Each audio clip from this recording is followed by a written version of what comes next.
Good morning, friends. Good morning, friends. It is Monday, 15th of February, and I just wanted to come on here as crusty as I look. I am currently lying down in bed, but as crusty as I look, I wanted to let you guys know that I have made the snap decision that I'm heading back to Toronto this weekend. So basically the next 5 days are going to be me sorting out things like PCR testing. I need to get things like travel insurance. I need to go through my closet and just clear out any clothes that I don't plan on taking with me, and basically just bundling it all for charity, and donating the clothes because a lot of them are still in really good condition. I want to try and head back to Toronto with one case, so I'm hoping to get rid of as much as possible, so that I can only take one case. I need to do my hair. I haven't decided whether I'll film it. I've still got like errands to run. I'm working on a project, so I need to kind of make sure everything's in place before I leave. I need to film some cooking videos before I get rid of my ring light. Also, I kind of decided that for Lent, I am going to try and pick up working out every day for 30 minutes. Whether that's just walking, yoga, running. I've got a treadmill, so in the house, so there's no excuse. Otherwise, yeah, I just wanted to come on here looking crusty. Haven't even brushed my teeth. But yeah, I wanted to come on here and just let you guys know that this is the beginning of the vlog and I am heading back to Toronto. Finally, it's been a whole year and I am so excited to go back. Okay.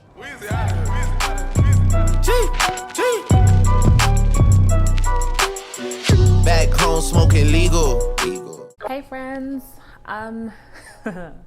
let me just first of all start with this. You know the Marge Simpson meme where she's like,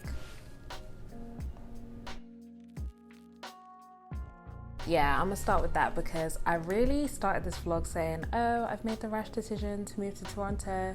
I'm gonna film everything and have not filmed a single thing. To be fair, I said I was gonna film my COVID test, and then because I had to do it myself, I just thought to myself, I don't even want to have to watch this ever again. Like, I don't even want to document this because COVID tests, they're actually really uncomfortable. To be fair, it wasn't too bad that because I did it myself, but God, it's a long story.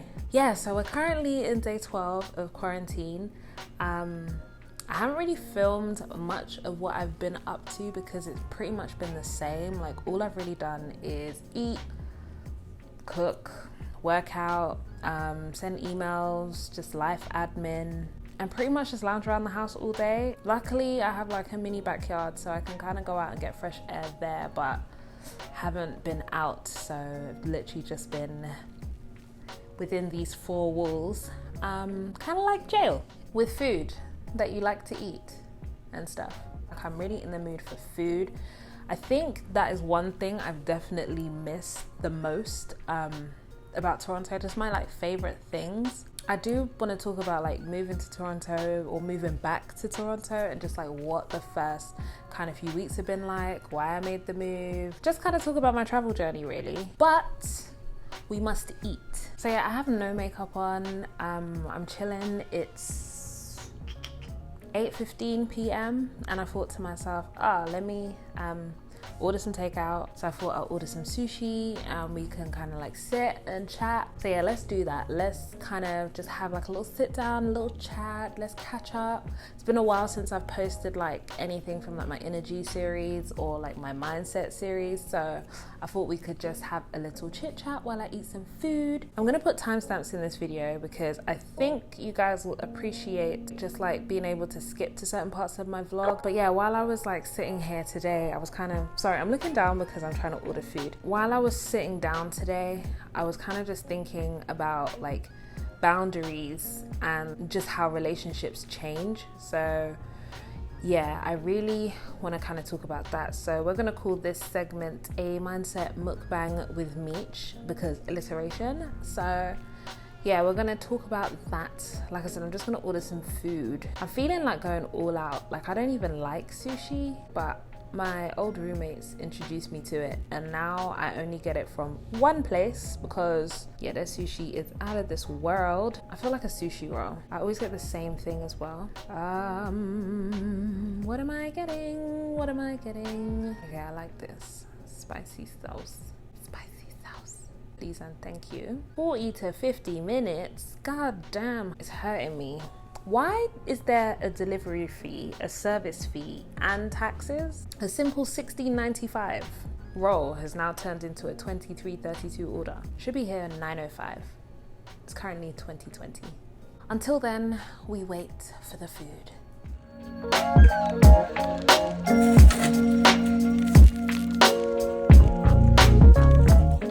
Guys, it's definitely 9:18 and my food just arrived. I'm like, a whole hour and the sushi's not hot. Actually, it's warm.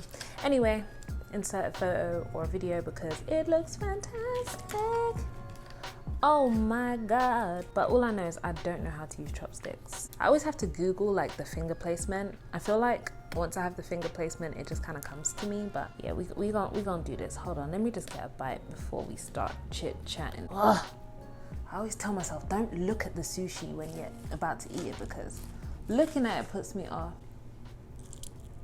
I think the spicy mayo is like my favorite.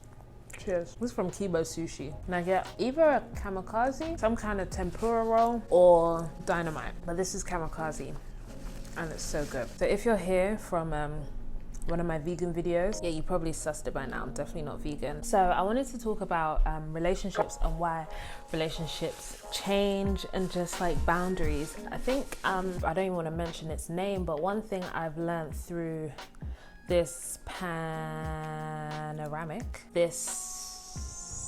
bread, things that seemed important then aren't important now. Like prior to the Pangea, things that you considered important aren't important anymore. At first, it was like the norm to like video call your friends and like talk to your friends consistently and text them, and then I don't know if it's just me, but I kind of fell off that. It was like, I don't see my friends and talk to them this often in real life, so why am I trying to do it? But then at the same time, there are certain friends who I talk to much more now, or certain people who I didn't hold very close, and now it's like I communicate with them more. And it really kind of also made me question, like, once you come out of your 20s, do you still continue like losing friends? Sometimes like I just feel like my friends in my teens, some of them aren't around like in my 20s, and like will some of them even be around when I'm in my 30s? I definitely don't have many friends.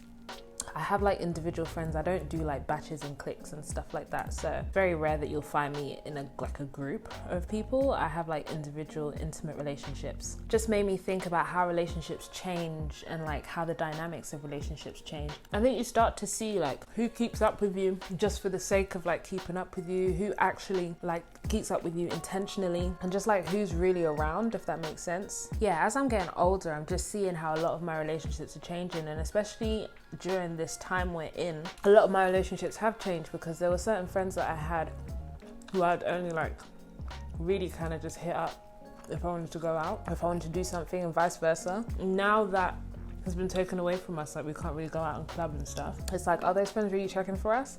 Don't get me wrong, like I definitely think we have friends for reasons, and I feel like we also have friends for seasons. Like sometimes you have like friendships or people that are around during like your bad times or like your lowest points, your lowest moments, and then you have friends who are around and like during those periods, I'd call them seasons, and then you have the friends who are actually around for a reason, like, you know, they pour into you and they bring you like, they add value to your life, and you know, they're there because it makes sense, like there's a reason for them to be there. They're not just a placeholder, you know. Where a lot of my friendships were a year ago, I feel like a lot of them are different now. During this time, I've been thinking a lot about mental health as well. Well, I follow a lot of people and a lot of pages on social media that speak on wellness. One thing that I've been seeing a lot, and even I talk about myself, is boundaries. And I feel like it's become somewhat of a buzzword. I feel like now it's a lot of like, oh,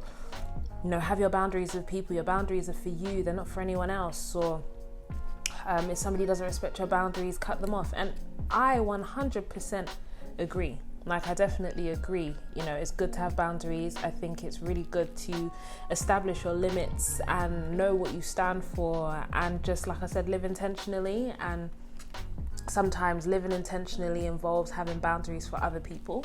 Not boundaries for other people, have boundaries that affect other people. Which brings me to my next point. Boundaries are important, and yes, we should learn to have boundaries and learn to set boundaries and learn to create healthy boundaries. And boundaries don't have to be like cutting people off or like isolating people or anything like that. It could just be as simple as not using social media after a certain time, or not engaging in certain conversations if you know that it will make you gossip, and you don't want to be a person that gossips or speaks without intention, should I say. I follow meme pages because I like to have a laugh, but you will not find me following that place of shade, or that place that preaches to be godly but looks like just another version of that shade place. And those are my boundaries, because I found when I was following those pages, I was so invested in other people's lives, and I'm just thinking to myself, if I didn't follow them, I would not care. Like, I actually wouldn't care who's getting divorced and who's fighting with their latest baby daddy. I feel like people talk about boundaries and people push boundaries, including myself, and we don't discuss, yes, they are for us, but we don't discuss the fact that because they affect other people, we need to learn to communicate those boundaries. One thing I've definitely missed during this Panera Bread is social interaction, like real conversations and just like having real interactions with people. You know, I miss the people the relationships that I've had where people have really poured into me, and just relationships that, you know, have helped me grow or have been around when during my lowest points and been around during my highest points as well. When you set boundaries and they affect other people, I think it's just really important to communicate that, because we're not mind readers. I think it's important to communicate boundaries because it almost sets the standard of how other people should treat you. I think if you don't set boundaries, people will treat you anyhow. People will treat you however they feel like it. People will treat you however they know best. We're growing and evolving and we're changing, and we're really being intentional about the people we spend our time with. So then it requires us to kind of set boundaries to break bad habits, to develop, to really grow and strengthen as a person. And again, it goes back to relationships change. So for example, you might have been somebody who really enjoyed going out and having fun all the time, and now you've decided, you know what, all the time I used to spend going out, now I'm actually enjoying bettering myself. I'm enjoying like working on passion projects. I'm enjoying spending time with my family. I'm enjoying just being at home and just learning new recipes or reading a book. And then you're gonna have those friends who still expect you to be the person you were, or that friend that they loved so much. So then I think in those situations it's really important to kind of set boundaries. And I think it's also important to set boundaries in a loving way and in a compassionate way and in a way in which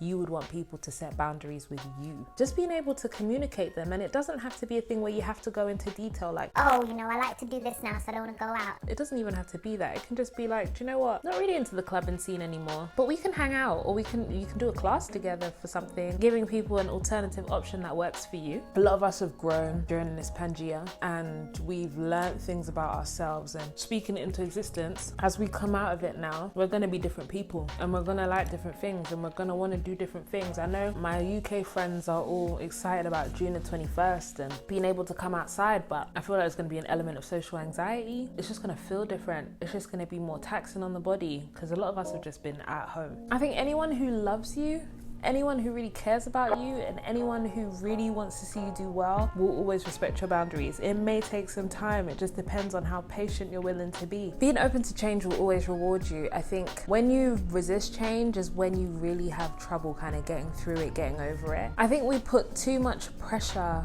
on other people to change, whereas when you set boundaries for yourself, you have more control over the outcome. So yeah, I hope that makes sense. But yeah, ultimately I've just been having like a lot of thoughts lately on just different friendship dynamics and how different life might be once we come out of this pancreas, and just how we can move forward in the best way, causing the least stress, because pretty lady, we not like no stress. I've almost finished my sushi. I don't like to eat like the end 2 rolls. I'm probably gonna go to bed in a bit. It is currently 9:47. Probably journal this evening and just chill, but I want to do a workout tomorrow. I haven't worked out in like 2 days now. I hope you enjoyed my little chit chat, and I will see you guys tomorrow.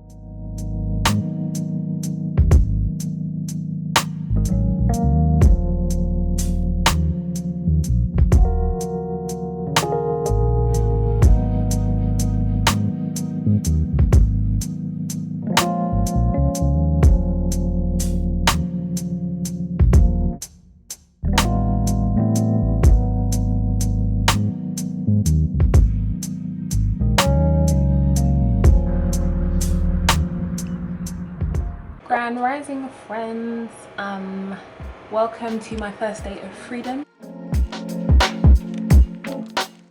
It is officially day 15 of me being in Toronto, so yeah, I'm allowed to go out today. So I wanted to film a get ready with me, kind of talking about my travel journey and everything else, but I wanted to cover on here first because your girl needs to wax her armpits. Okay, if you're filming a hair video, you need to make sure you have shaven armpits, because when you lift your hands it'll be looking crazy, and I'm not about that. So if you do not want to watch me wax my armpits, I'm pretty good at it. I can usually get it in like 1-2 swipes, so it might not be that entertaining, but we'll see. Otherwise, stay tuned. Your girl's about to wax her armpits. I'm just gonna go in the shower and then I'm going to wax my armpits. So BRB.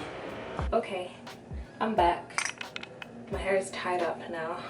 Just look at, god damn, look at this. One thing I did discover on this side, I definitely have like a little bald patch. I don't know if you can see it, but like, I have like a bald patch right there. But I ain't complaining. Listen, the less hair that grows back, the better. I have these disposable waxing spatulas from Amazon. I would link them, but you guys don't click my affiliate links because you don't want to see a girl get paid. It's not everyday free entertainment. I have like just one microwavable wax. It's actually for men, for like chest hair and stuff, but it works really well on coarse hair, so I definitely recommend. I like to get paper towels as well, just to put like the dirty or the hairy wax. God, can I even remember what it is? The wax with the hair on it, as well as the dirty spatulas, like the used spatulas. Cotton rounds for afterwards. I have this post wax oil, which I talk a lot about on Instagram because I like it a lot. But I warmed this up. This is how it's looking. Just a little bit thicker than honey. Usually I can get this done with very little pain, but we're gonna see. Oh, it's definitely still hot. I'm nervous as it is. With the other side of the spatula, my stomach is grumbling. Oh my god, I'm so hungry. Okay. Oh, I tried to pick the other side. My arm is hurting from being up. Oh, that wasn't too bad. This is what it looks like. How did I do? I think I got it all in one swipe. Well, damn. But compared to this side, you can see the difference, right? Other side, let's just hope. This side is always my problematic side. This side never comes off in one swipe. Also, I've been using natural deodorant for like, I want to say a year now. I haven't been using any deodorants with aluminium in it, and it's definitely a different experience. I think my body has started to get rid of all the toxins and stuff associated with it. I don't know what happens, but long story short, I sweat differently now. This side, I already know. Is it because it's my left hand I'm using to apply it? Okay, it wasn't hot, which is good. This is gonna sound messed up, but I actually enjoy waxing. Pick the bottom. Oh god, this is dry and ready, boy. Okay.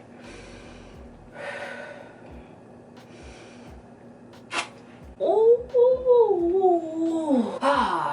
gross. This didn't even even do anything. I have to do it again. See, I already knew. Okay, here we go. Second attempt. It's like right there, as well as, and I try and stretch it and get it in there and up here. Yes, I get hair up there too. Only on this side there. Pick. Look at that. The thing I like about hot wax, it won't pull on your skin. So it's like, if there's no hair, it won't hurt.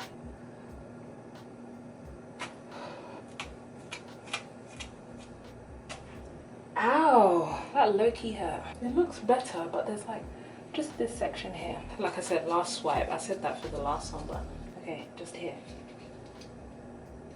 I have a concentration phase. If you watch my hair videos, you'll kind of see me doing it. I chew my tongue. Pick. Go. I think that we got it, guys. Look at that. I'm just gonna use this oil. Wow, I'm seeing stars because I'm so hungry. Look at that. I burnt myself. I'm gonna film a get ready with me. I just need to quickly do my hair. In a bit, friends.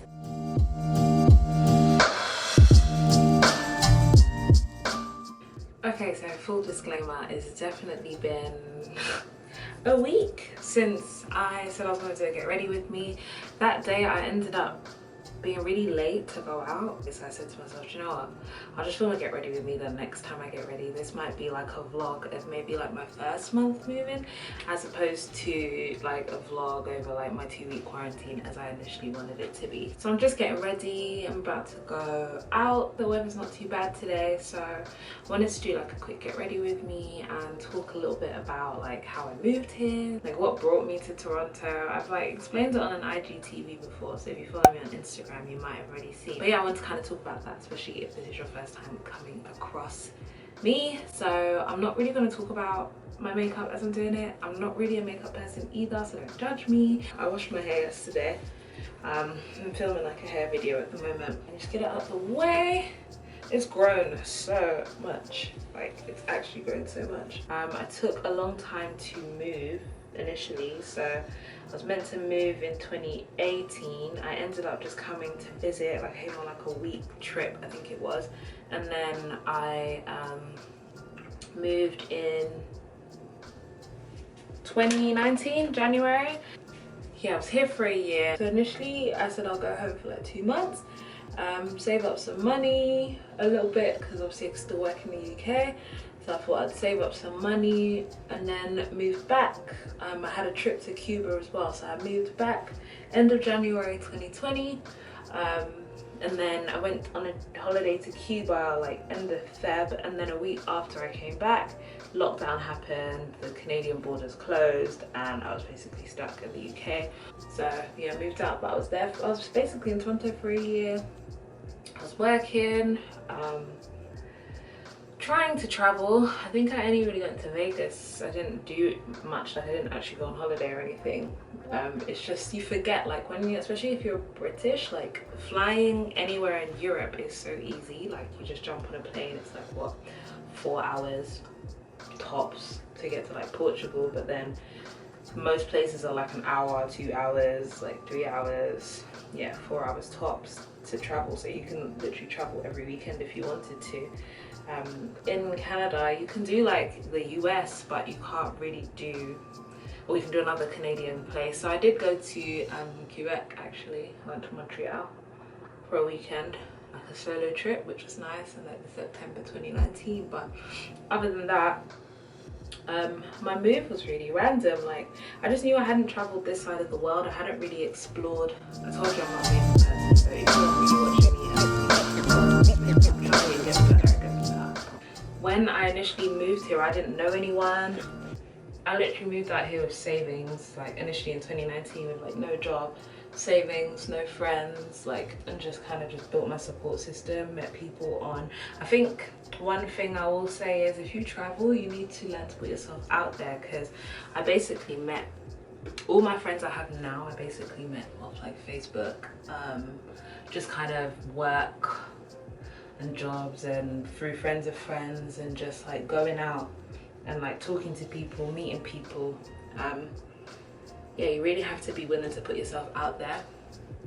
you know, if you know me, you'll think, it depends on how you know me. I think most people that know me to be an they know me to be an extrovert, but I'm actually very introverted. But I know how to be an extrovert, but once I'm in my house, leave me alone. Things worked out for me and I managed to find myself back in Toronto, and I've been back now. It's 3 weeks now because I finished my quarantine. So today is actually 3 weeks since I've been back in the city. Definitely feels a little bit surreal, like almost like, wow, I actually left again. Like, it just feels weird, but I have my friends over here, you know. Now I have like an actual kind of circle over here, so the adjusting is much easier. Basically, I think I want to settle over here. It's a thought that's going back and forth, but I do want to settle over here, or in Canada at least. So in terms of what I like over here, it's so different. It's like London in that it's very multicultural, like the people and stuff. Like, it's definitely a mix of people. Like, it's not the same, it's not just one type of people. Like, you'll go out and you'll meet Caribbean people, you'll meet African people, you'll meet white people, Asian people. It's very, very multicultural, and everyone kind of moves with everyone, which is nice. So it's like, you know, it's like it's a vibe. Like, I really enjoy it here. I feel like the pace is a little bit slower than London as well, in that, you know, London's like a rat race, right? So I feel like over here it's not as bad. Definitely not as fast as like New York or anything. New York is like on steroids, but I think the hardest part is definitely the winters, but you kind of get used to it. You kind of get used to experiencing like super cold, -20 Celsius, not Fahrenheit. So yeah, -20 vibes, and it's definitely like a shock to the system at first. But the one thing that's different from London to Toronto is just London is always cloudy. London is like 100% forecast clouds. Even if there's rain, it's cloudy. If there's sun, it's cloudy. If it's windy, it's cloudy. Like, you just never have a bright day where the sun's just out. Whereas here, it doesn't matter how cold it gets. Even if it's like super, super, super cold, it's still super sunny. Like right now, I know there's not a cloud in the sky. It's like I think it's like 6 degrees, so it feels like 2 or something with the wind chill, and it's still super sunny, so it's like still kind of nice to go out, you know. But there's little things that I miss about London. I don't feel like the takeout scene is really the best over here. I think there's more variety in the UK. Delivery, like when you're getting things delivered, you know, there's like a high chance if you order something online in the UK that you can get it delivered in like the next day, same day if you're lucky. Like, there's a lot of places you can usually order and get it pretty quickly, whereas over here it's like not a thing. I don't know if it's because Canada's just massive, so like logistics, it just takes much longer. It's just like, you just realize how blessed you are being in somewhere so connected like London, you know, somewhere that's so fast paced in that you know, most things are easily accessible. I think that life I kind of miss, yes, but other than that, I think one thing I definitely like about the moving is that I'm kind of living life how I want. Like, I choose my friends, I pick my friends, I choose where I live, I choose my job.